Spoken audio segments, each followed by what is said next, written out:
Perfect. Thanks, Torin. So good morning, everybody. Happy Friday. Thanks for coming to our Sustainable CT Coffee Hour. My name is Nicole Gover, and I'm a program assistant with Sustainable CT. We have a couple other staff members on the call today, so if they want to introduce themselves now, Torin. Morning, folks. Torin Radiccioni here. I'm a program assistant with Sustainable CT. It's nice to see you. Jim. Morning, everybody. Jim Hunt. I'm the communications manager for Sustainable CT. Good morning. And Lynn. Good morning, everyone. Lynn Stoddard, Executive Director of Sustainable CT. Great to see you all. Perfect.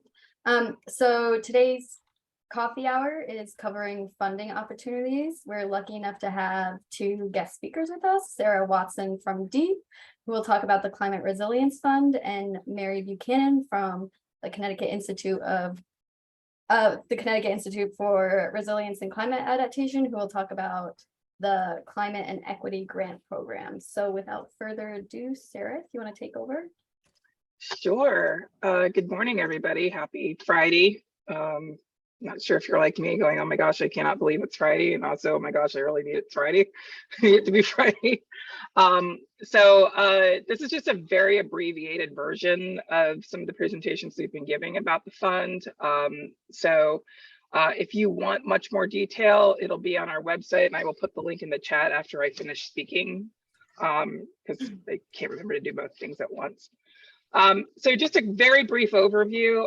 The DEEP Climate Resilience Fund was established by executive order and was funded through legislation. And we have up to 10 million available for this grant round, noting that 40% of all of the funds must go to vulnerable communities, which include environmental justice communities. Grantees on both tracks, whether that's planning or project development, must develop a strategy as part of their deliverables that will be helping identify how they're going to support funding local match for implementation funding. And then especially for track 2, there is funding available in this. It is an eligible expense, but preparing the grant application draft. We're not expecting you to do the whole thing. For construction and implementation grant funding is required as part of that step. And just noting that this fund will fund planning and project development, but not implementation and construction. We're trying to help you get to that point of being able to compete against the national stage on for some of the federal implementation funding that has been through bipartisan infrastructure law and some of the other things that are coming out. If you've been in resilience for a while, you go, wow, we actually have money available. So we're trying to help you get available, connect to that.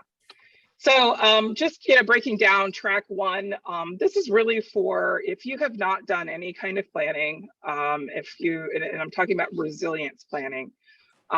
This is really where you would begin, and you would have up to the applications are due November 10th. Duration of the period of performance is up to 24 months from the date of the contract being signed, and you can request up to $250,000. And then just noting for both of these tracks, no match is required for this. We're really thinking about this as terms of helping everybody break down the barrier to get to the point where they can then use that money for federal implementation funding. So climate resilience planning can be at the regional, the municipal, or the neighborhood / hyperlocal scale. Community engagement is required as part of this, and then also grant writing is an eligible expense for the next step.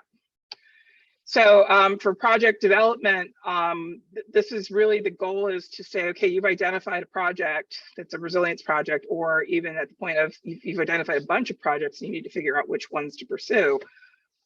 This track is to help you begin that process. And so this track will fund site studies, selection, preliminary designs, engineering studies, benefit cost analyses, and again, community engagement and federal grant writing, and anything else that supports a competitive application to a federal resilience competition. This does not include funding for implementation or construction. Today is we have two deadlines. Today is the first one for early decision. This is really for those municipalities and local governments and other entities that have that project identified. They know they're trying to get money for, and they are ready to go and trying to springboard the process of getting into the federal resilience funding. But the final deadline for this track is December 1st, and the duration is up to 18 months from the date of the contract being signed. We have no limit officially, but we're expecting to fund a range between $300,000 and $700,000. And again, no match is required for this. So what do we actually mean by resilience on this? We have a statutory definition. I'm not going to read that just in the sake of time, because I think sometimes it just helps to go down to much more what does this actually mean. And we're really looking at what are the impacts from hazards to people, property, livelihoods, health, and community services / lifelines. And then thinking about, okay, we've identified those. Now, how can we reduce the disruption or damage or other impacts? What are the hazards we're talking about? Basically everything we experience in Connecticut, and then how that's going to change due to climate change through at least 2050. And what does that changing risk mean to people, property, livelihoods, health, community services / lifelines? Really thinking about it in terms of, okay, we're identifying what these changes are. Now we need to think about what this means, because that helps drive into what do we actually do about it. So just kind of, thinking about kind of the differences between the track. Sometimes we're having a lot of questions from folks that are just kind of, we're not really sure which one to go for, because we're kind of in the middle. And so, if you're really struggling with that, what we've been advising is to go look at the applications on our website. The application process is an application. It is not a 9-page grant application like you usually see. But for track one, it's develop the plan, identify the potential projects, identify vulnerability, engage the community and the stakeholders. Typical applicants will be local government, councils of government, utilities, nonprofits, academia, consulting firms already partnering with communities. And a typical application may have multiple partners involved. For track two, you already have a plan. You've already identified the projects in plans. You're ready to advance identified projects. You already understand that vulnerability. You're continuing to engage stakeholders in the community. And then typical applicants for track two will be local governments, utilities, COGs, consulting firms, and nonprofits that already manage federal grants and infrastructure projects. And depending on the scope, this could have, a typical application may only have partners that are directly impacted by or contributing to the project.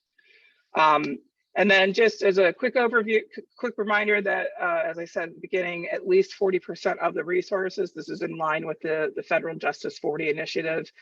This is kind of Connecticut's version of that.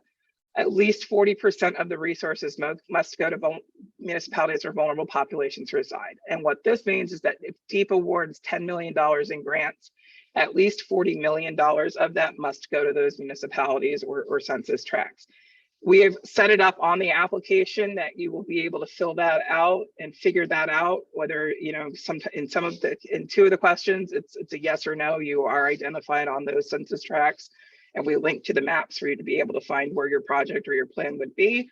And then the third one is, because sometimes it's hard to, you may not fit in that, but you are definitely serving vulnerable populations. That is a much more open-ended section, and that's more of an essay response.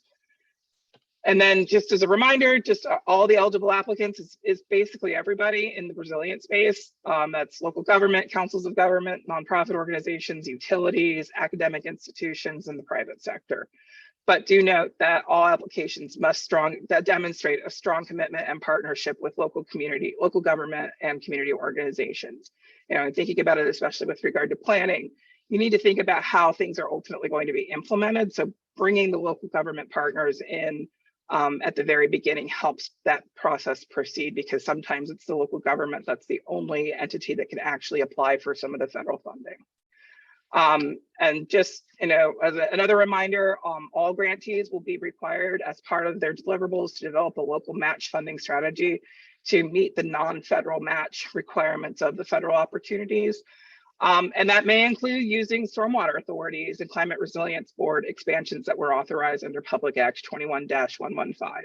So if you are a community that is interested in setting up a stormwater authority, that is an eligible expense to look at. And if you need more information on that, please contact me. We are reaching the end of our engagement cycle.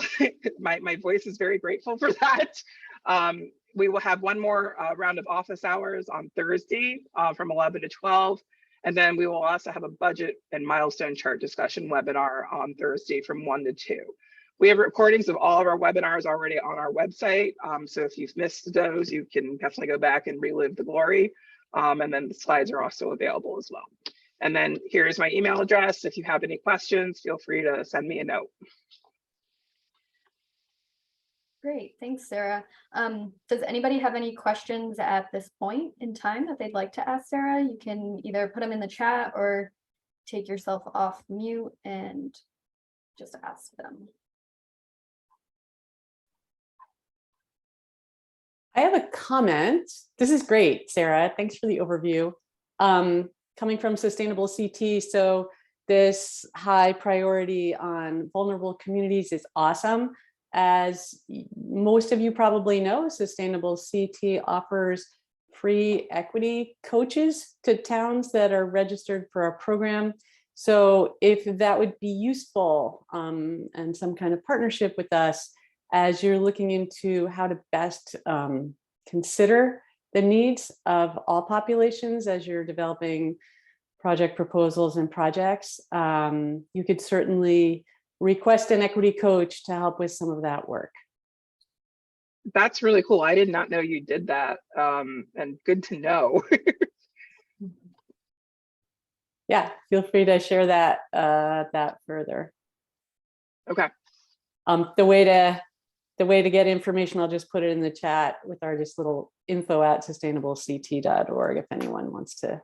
Do you mind if I actually put that in our FAQs? If you're struggling with this question, please reach out to you all, or sure. Yeah. Okay. Yeah. Okay. We have a limited number of coaches, so we can't guarantee everyone will be matched, but we're absolutely happy to try to accommodate. Okay, that's great to know. Because we have had a few questions that wanted specific details on how to actually fill out that question. And unfortunately, like Deep can't answer that necessarily at that scale because we're the reviewer of the application. So it's helpful to just have somebody that we can refer folks to say you might be able to help them figure that out. Any other questions or comments? I have a question. This is Catherine from West Hartford. If we have maybe a project planning one that spans some EJ census tracts, but also other areas of the town, it counts as that vulnerable population. So that's in our FAQ now, that if you have, if it is definitely going to serve that, but it's not all of it, it still counts. Thanks. I have a question, and actually I'm wondering if this might pertain also to Catherine in West Hartford. I believe you're redoing the Faxon Library, right, Catherine? Is that something that's planned down the road? Yeah, we're relocating. Faxon is going. So, and I had spoken to Sarah Watson about this in the meeting, and it's a huge grant program. It's a huge thing, but I'm still having difficulty making these connections. I think from that last meeting, we should be looking at track 2, but just to catch everybody up, we're redoing both of our libraries. One of them we're just relocating because it's in the flood zone. It gets constantly flooded. It's moving to an adjacent site. They've already got all the design. They have not, they've got their own little committee. I was in on the meeting Wednesday night saying, again, I've still got questions about the design. And one of the things I would like to see is how we can access FEMA funding in order for, one of our civic centers, a municipal building, to act as a emergency shelter for, obviously not for flooding, because it's still going to be, prone to flooding in a major flood, but heating and cooling center or hurricanes, things like that. And so, I'm wondering if we can collectively see what other towns may be looking at redoing municipal buildings and how we should be transitioning our municipal buildings at those moments into emergency shelters. That should be part of the design, because it's not part of the design of the new libraries here. And one of our libraries is at the Blue Hills Ave Center of Bloomfield, I'm in Bloomfield, by the way, sorry. And that is an EJ community. So I just don't know how to connect all the people. I'm not the decision maker. I just see where there are opportunities and where there are needs. And I just,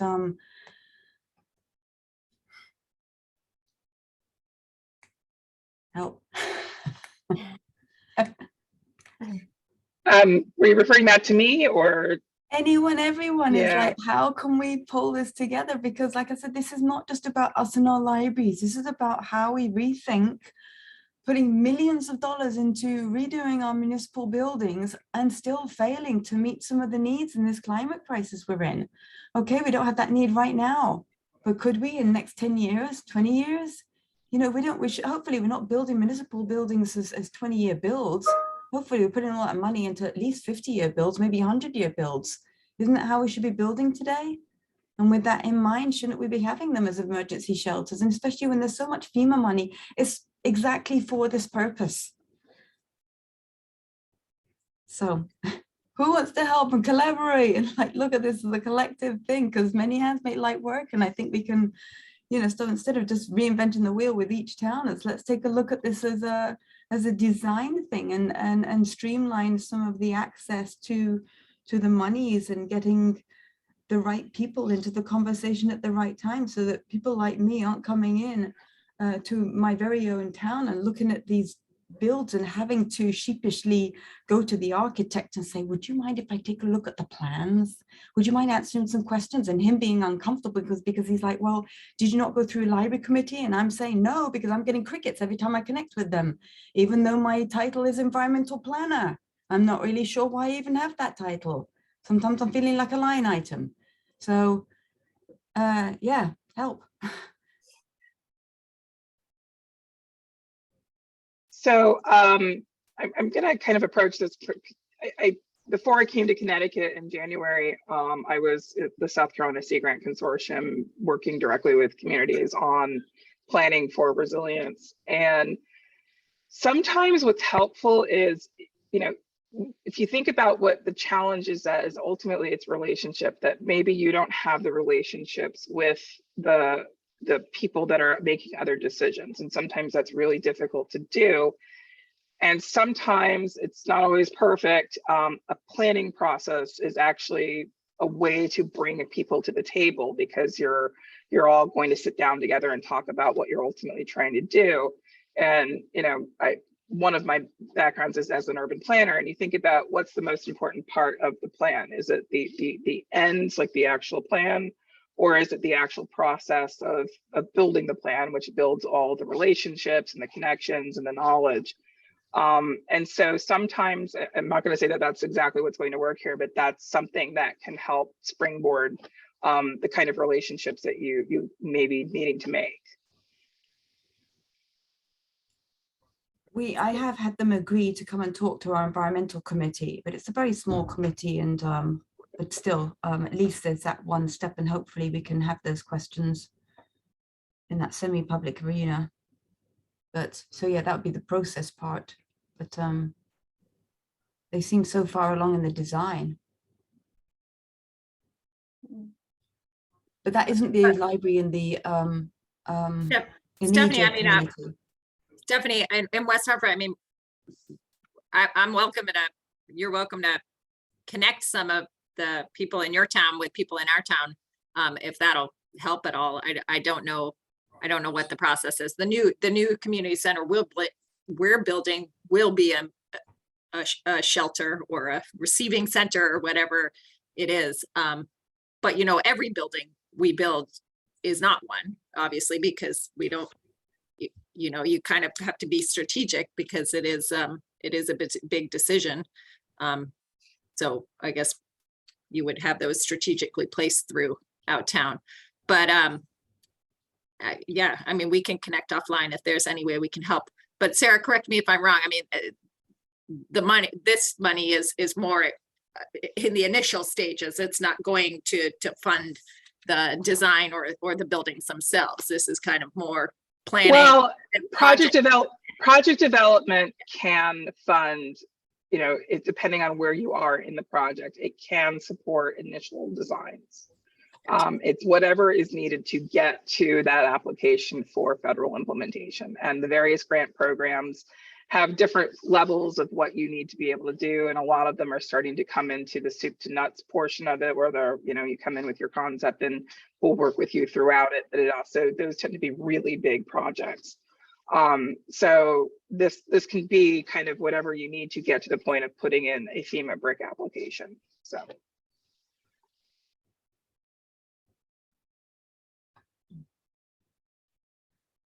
Thank you. Yeah, and I'll connect with you offline, Catherine, on that one. Great. Are there any other last minute questions or comments for Sarah? All right, perfect. Thanks, Sarah. So now we have Mary from CIRCA who will talk about the Climate and Equity Grant Program. So Mary, you want to take it over? Thank you, Nicole. All right.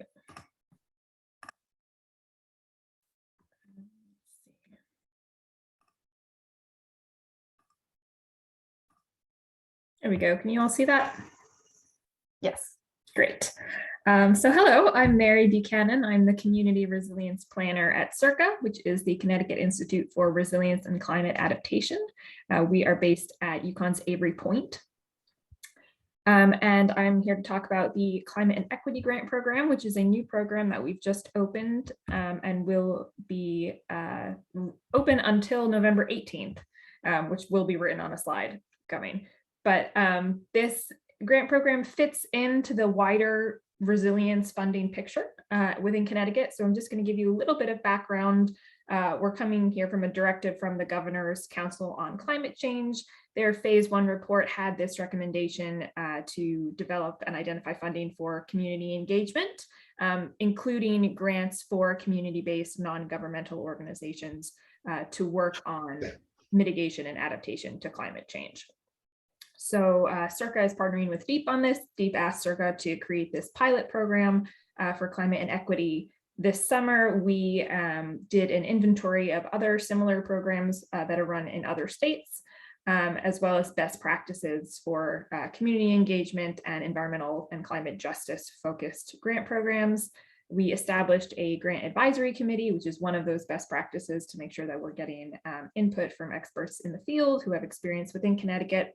And now we're at the stage of, this is the launch of the pilot program. And this is, hopefully there will be future rounds, but for this round, we're expecting, you know, there will be adjustments and feedback based on how this goes.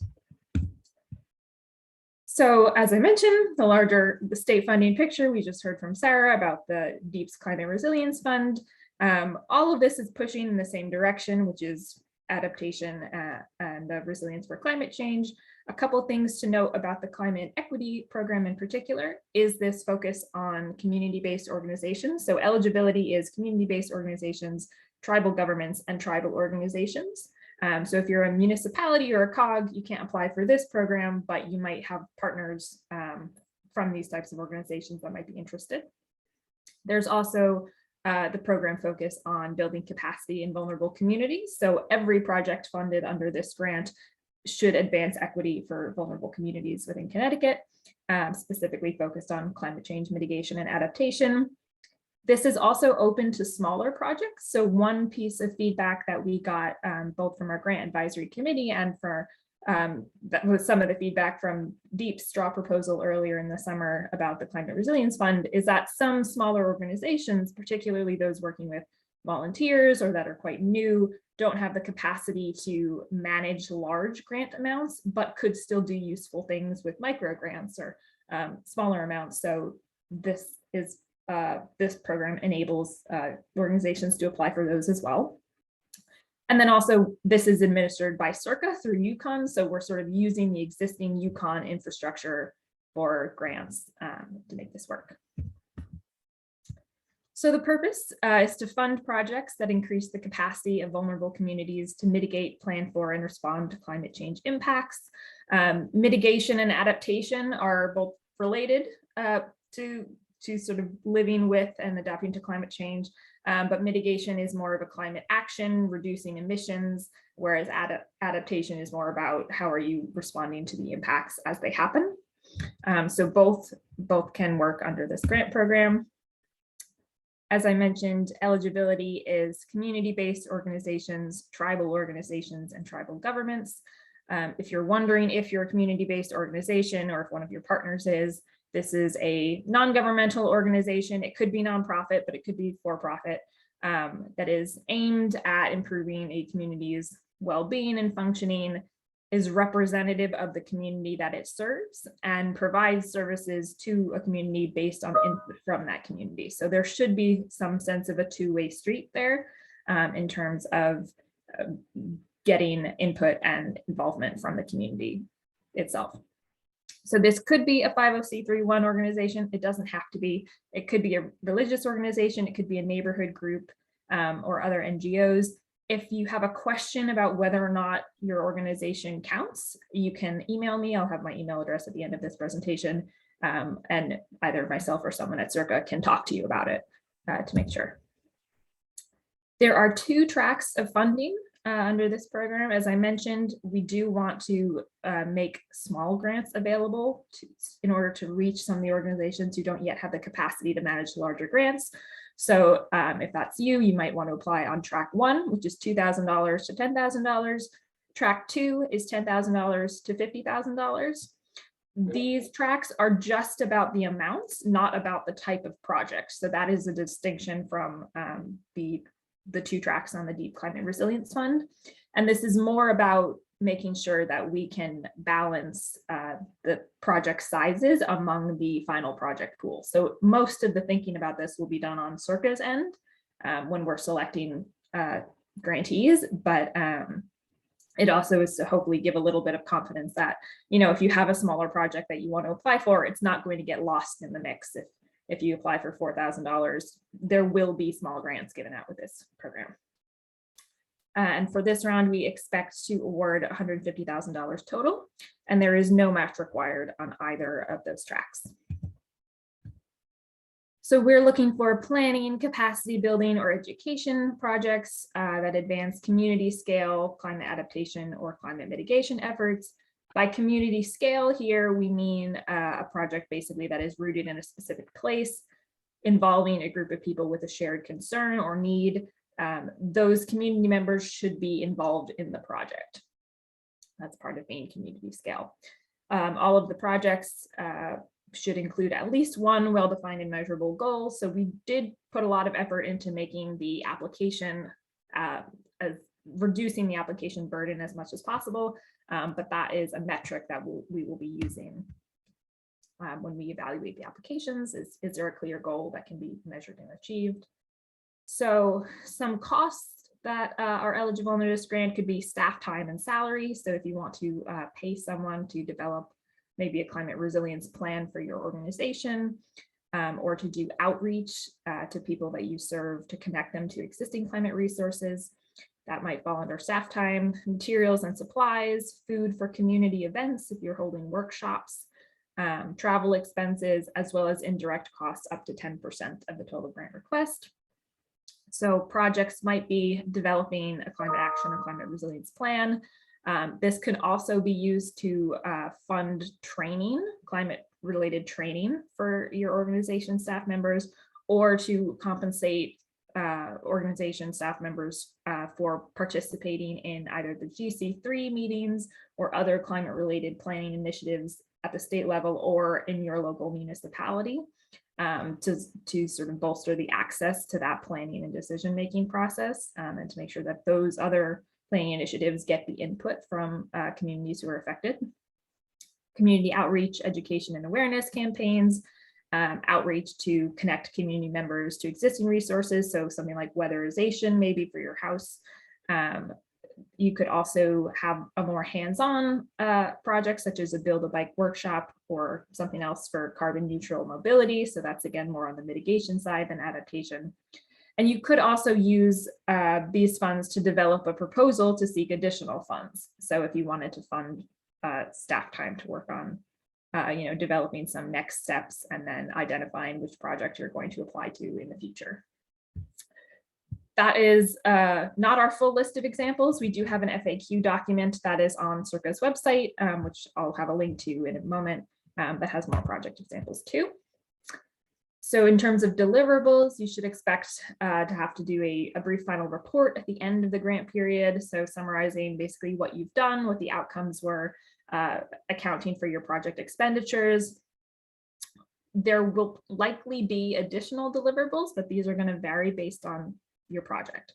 So if your project is to develop a plan for your organization, then you might include a copy of that plan as a deliverable. If your project is, to fund your staff to attend GC3 and other climate planning meetings, then you might have just a record of attendance at those meetings, that sort of thing. Examples, let's see, community climate action and resilience plan, records of attendance. You could also have site visits, workshops, presentations, lists of identifying next steps for your organization to move towards climate mitigation or adaptation progress, that sort of thing. Each grant, we're expecting this to be a little bit high touch with CIRCA in the sense that you'll be working with CIRCA to determine, what are the appropriate deliverables for your project. So don't be afraid to ask us questions about that. As I mentioned, the deadline is November 18th, and it is an online application form. It's on CIRCA's website, which is, here's the link, and then I'll talk about these other resources that are also on the website, but once you go through all of those resources and you're ready to apply, the application link is at the bottom of that page. We tried to incorporate practices from the Fix the Form project, which is intended to eliminate the technical time wasters of grant application, which creates burdens that particularly hit, under-resourced and understaffed organizations. So you can see the whole application at once, you can save it and come back later. And we've tried to streamline the process as much as possible. The complete application will include, so on your online form, you give the organization information, contact information, your grant request amount, and which track you're applying for. There's also a brief questionnaire about the leadership demographics of your organization, as well as who you serve, and that's for tracking progress towards the Climate Funders Justice Pledge, which is a more specific facet of vulnerable communities. Then there's also a narrative document.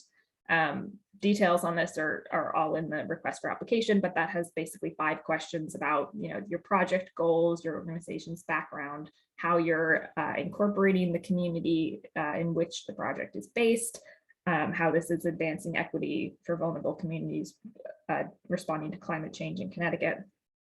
And then there's a budget document as well.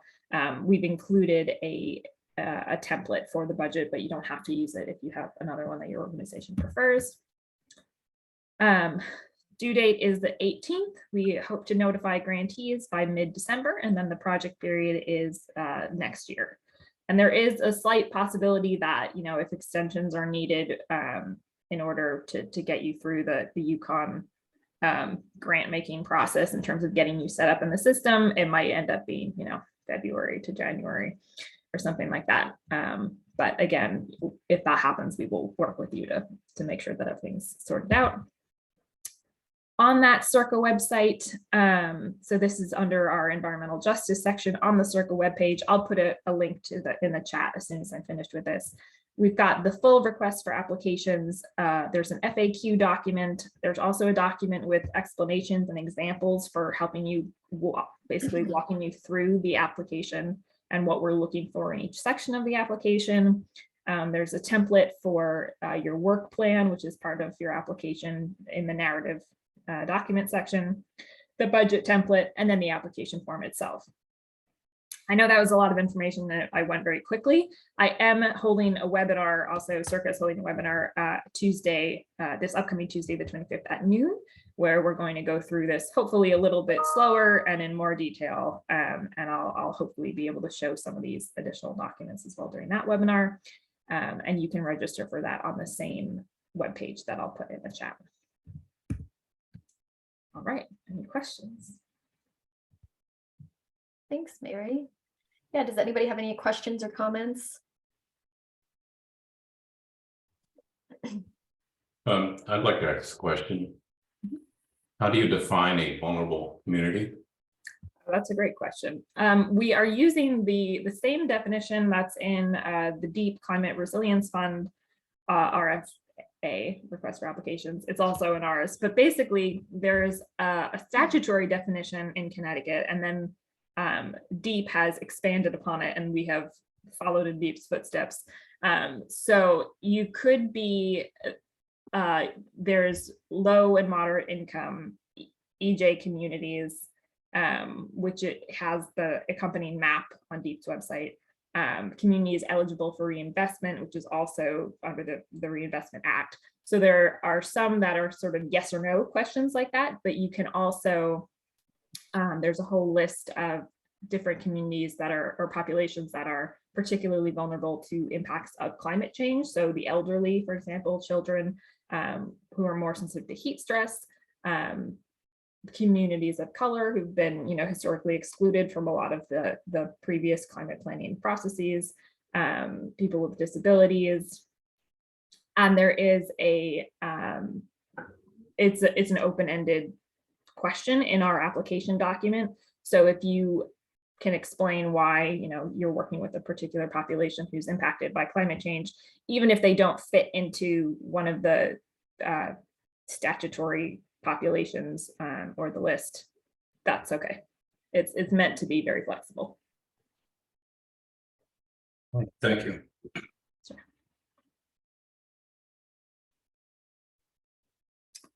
Can a committee within a town government apply? So municipality entities are not eligible for this grant. This is meant to get to the organizations who are working, who are NGOs.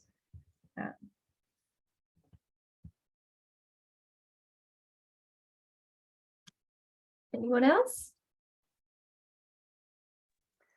I might jump in again just on some sustainable CT connections to both the CIRCA and the DEEP grant. One of the support services we offer is community resilience building workshops in partnership with the Nature Conservancy. So many towns over the past 3-5 years have done these workshops to identify vulnerable communities, vulnerable parts of their infrastructure in their towns. And they all have these reports that list these and prioritize these projects and initiatives that they would like to address. So I would encourage any town who's done a CRB to look back at that report and, see what some of those priorities were. They've already been through somewhat of a community process during the workshop with TNC. And if you can't find your report, we will send it to you. So be sure to use that as a resource.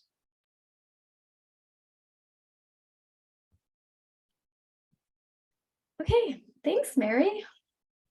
Torin, do you want to share our slideshow? Gladly, just give me a second. Yep.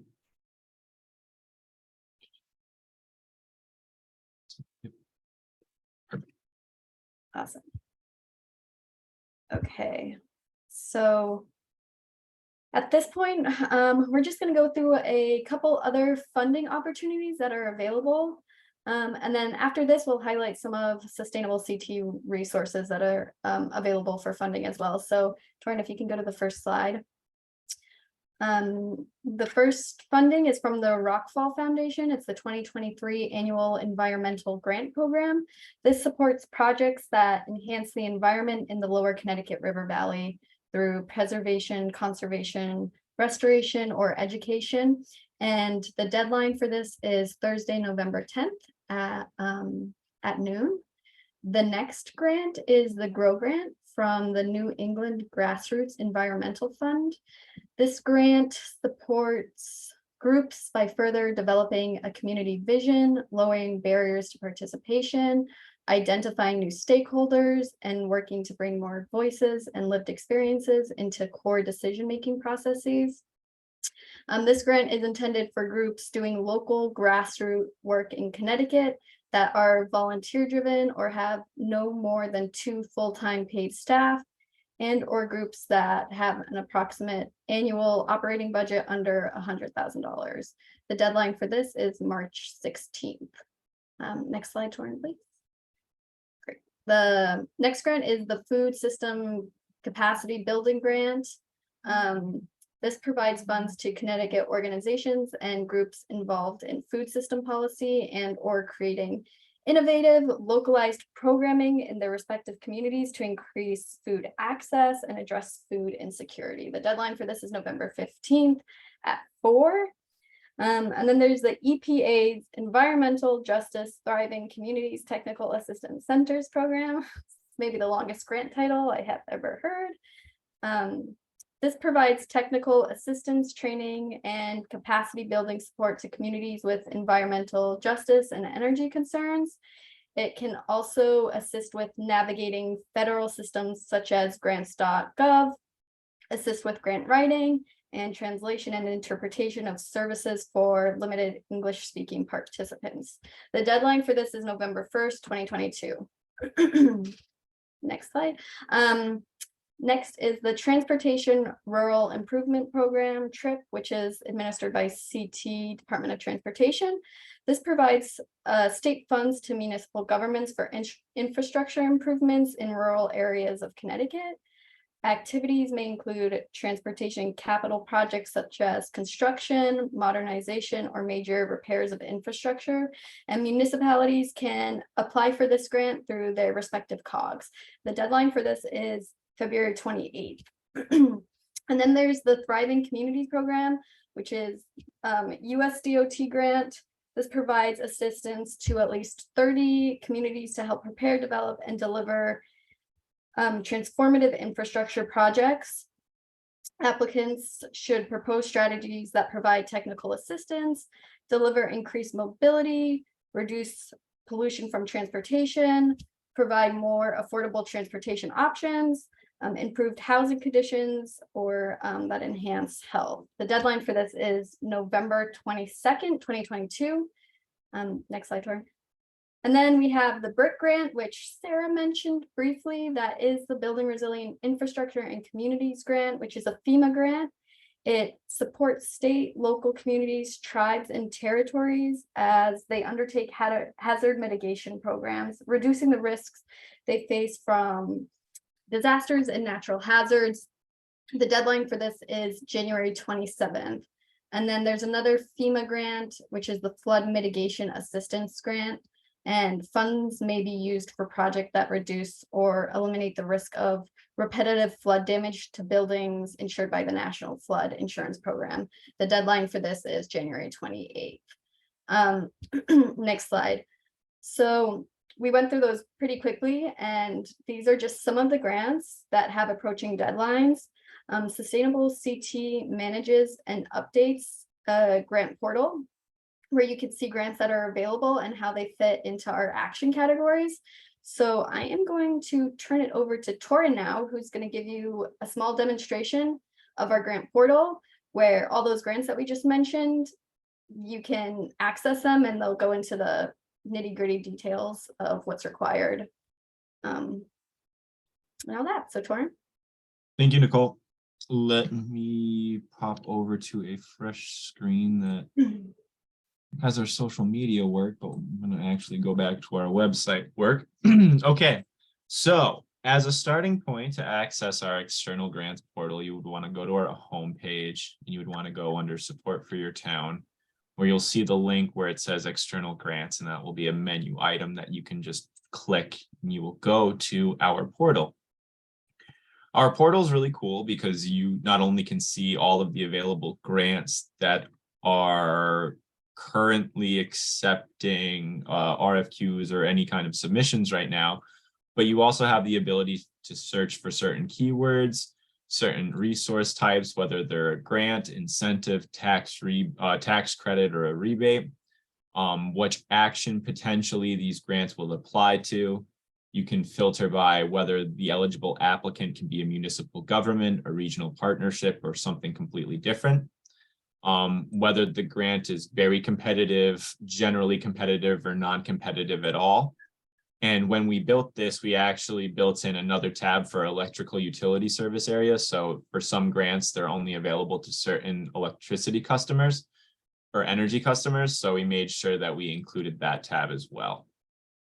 When you see the grants available here, you can also click on the different tabs and you can filter by up and down alphabetical order. The different amounts, whether they're not specified, they have a very specific amount or the amount varies. The different deadlines, whether they're rolling submissions or the specific submission dates, and it actually goes from the date that it's most recently due to the date where it's least recently due.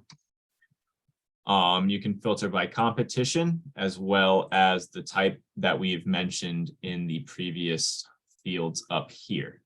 Another cool feature, if you want to take the time, is that you can also sign up for an automatic grant notification. So when you're brought to this page, you can filter for certain keywords. So let's say I'm a transportation buff who loves arts and culture. I can make sure that I type in transportation, arts, and culture. I can make sure that I'm only looking for specific grants. And when it comes to selecting certain actions, I'm going to make sure I find our arts and culture actions. So if you hold control, you can select multiple actions at once. So I'm going to select all of our transportation actions or all of our arts and culture. And then I'm also going to go down and select all of our transportation actions as well. Let's say I'm only interested in grants that are eligible to municipal governments. And I'm a really competitive guy. And so by nature, I really want competitive grant applications. And I'm going to save this notification criteria. So if I have an account with Sustainable CT, and when I post a grant to the back end of the website, you yourself will receive a notification when any of those criteria are met. It may not be a weekly grant because we don't necessarily post grants on a weekly basis. We post them as they come in. So you should be receiving an email whenever we decide to publish them. And if you are one of our partner organizations or a nonprofit that has any grant information that you would like to share, please feel free to send it to our info@sustainablect.org email, and we'd be happy to work with you in getting that posted to our portal as well. So I think that's about it in terms of the demonstration of the grants portal. Would anybody have any questions on how to operate it or best use of it?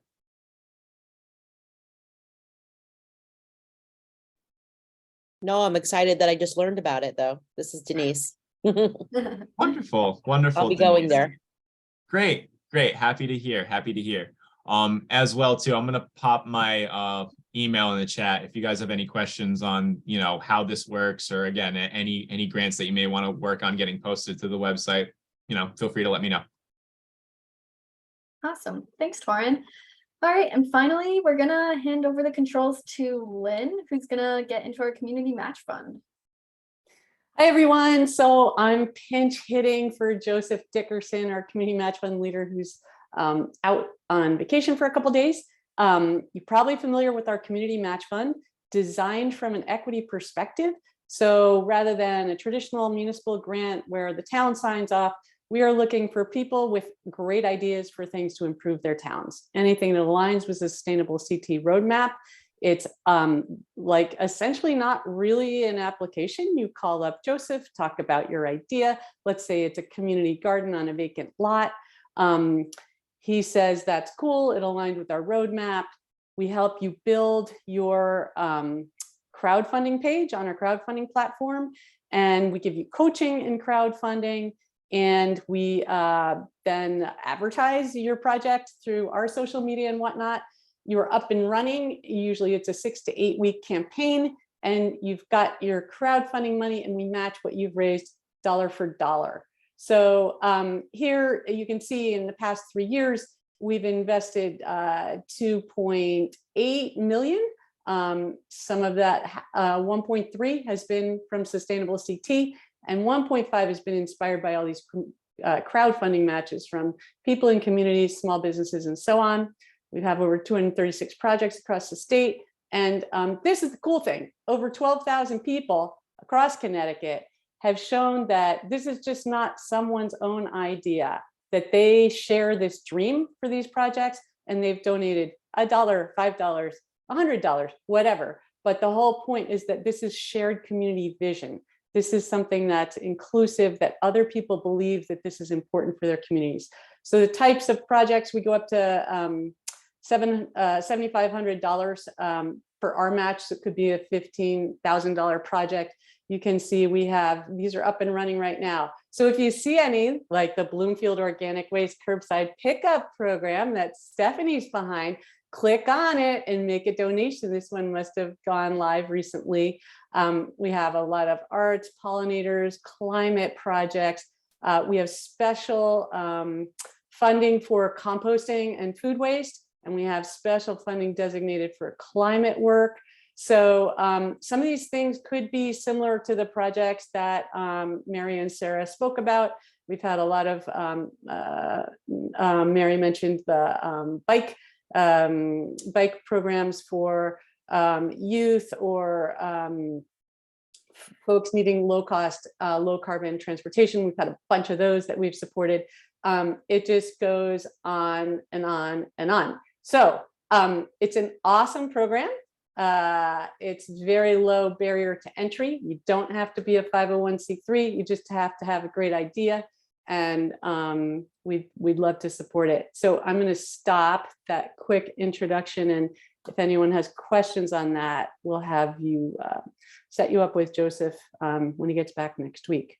Any general questions? Stephanie, your hand's up. You have a question? Yeah, I was just going to share my experience because we just went through this, and there's no way we could have done this program without this community match fund. It's what's going to help the whole thing start.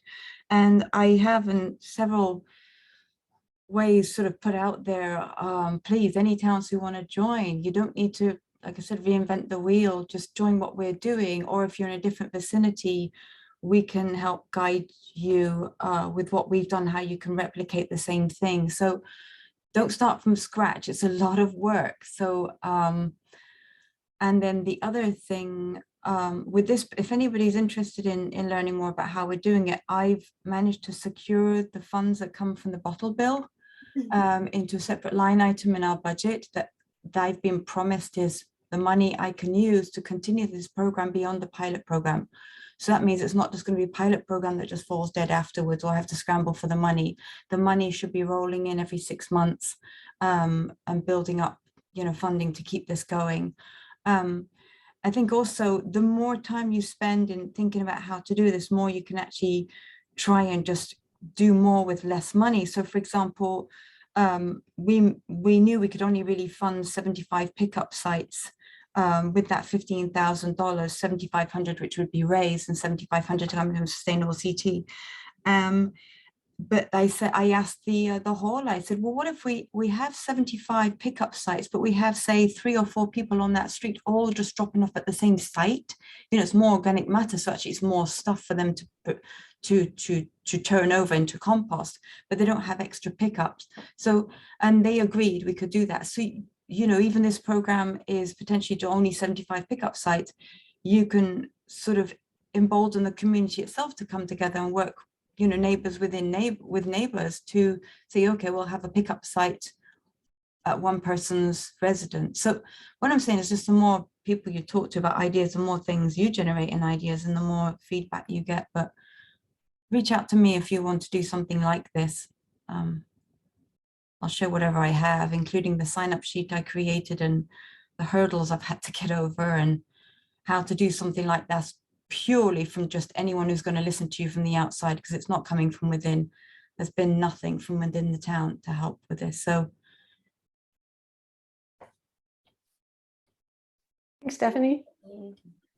Oh, we just had a quick question from Chuck in the chat that said, can the speakers add their contact information? So Sarah, Mary, if you could add that into the chat, and if it's okay, maybe we'll send it out with our follow-up email. If that's okay with you. Yeah. Great. Awesome. Any last minute questions, comments? Oh, maybe Chuck wanted Stephanie too. oh, While we're getting that contact, I just want to make a quick little announcement about Sustainable CT's annual awards celebration, which is coming up on November 14th. I just put the information in the chat. This is where we will be celebrating 24, not publicly announced yet, certified communities for 2022, and our first ever 5 climate leader towns. We're super excited. We're holding it in the West Hartford Town Hall. Thanks, Catherine, for your partnership on that. It's free. We'll have music, food, and opportunity to meet your peers and celebrate the great things happening in Connecticut towns and celebrate Sustainable CT's 5th birthday. So please sign up. We'd love to see you there. Perfect.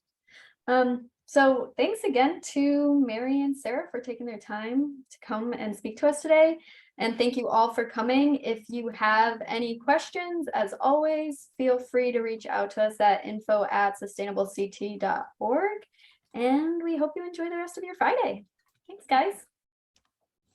Bye, everyone. Good to see you. Thank you very much. thank you. Folks. Bye, everybody.